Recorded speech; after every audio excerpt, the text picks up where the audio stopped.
ఆనాటి కేసీఆర్ వేరు, ఇప్పటి కేసీఆర్ వేరు.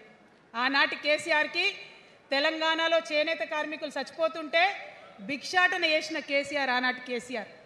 ఇయాలటి కేసీఆర్ మారిన మనిషి, మనిషి, మన మనిషి కాదు. ఏమైంది ఇయాలటి కేసీఆర్కి?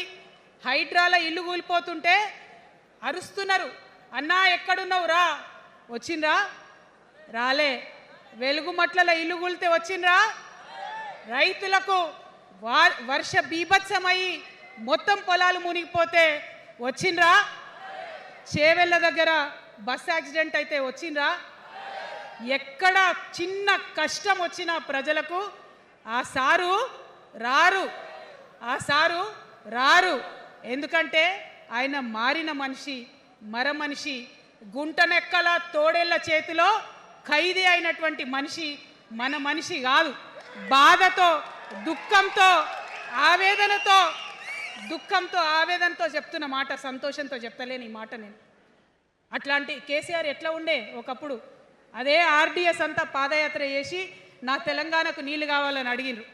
ఇవాళ మరి 10 ఏళ్ళ అధికారం ఉంటే పాలమూరు రంగారెడ్డి ప్రాజెక్టు కోసం 10 ఏళ్లలో ముందుకు పోతలేదంటే, ఎవరన్నా తెలంగాణ పట్ల ప్రేమ ఉంటే, పాలమూరు పట్ల ప్రేమ ఉంటే, కృష్ణా నీళ్లు వాడుకోవాలంటే మన కేసీఆర్ అయి ఉంటే ఆ పాలమూరు రంగారెడ్డి ప్రాజెక్ట్ కాడ కూర్చేసుకొని అది కట్టిస్తుండే.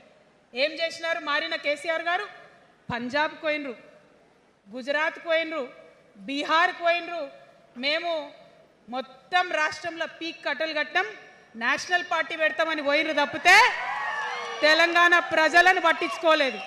పట్టించుకుని ఉంటే, కేంద్రంతో గొడవ పెట్టుకోకుండా ఉంటే ఇవాళ పాలమూరు రంగారెడ్డి పారకపోతుండేనా? నేను అడుగుతా ఉన్నా స్ట్రేట్గా.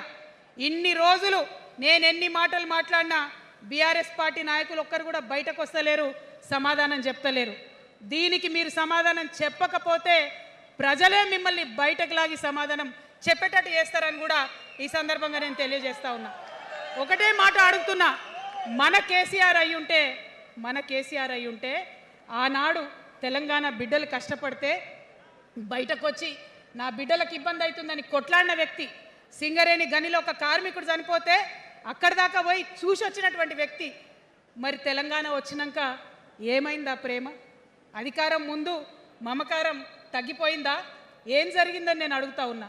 ఎందుకు ఈ మాట చెప్తా ఉన్నా అంటే, ప్రేమ నాకు కూడా ఉంది. నాకు తండ్రి కావచ్చు, అది వేరే విషయం.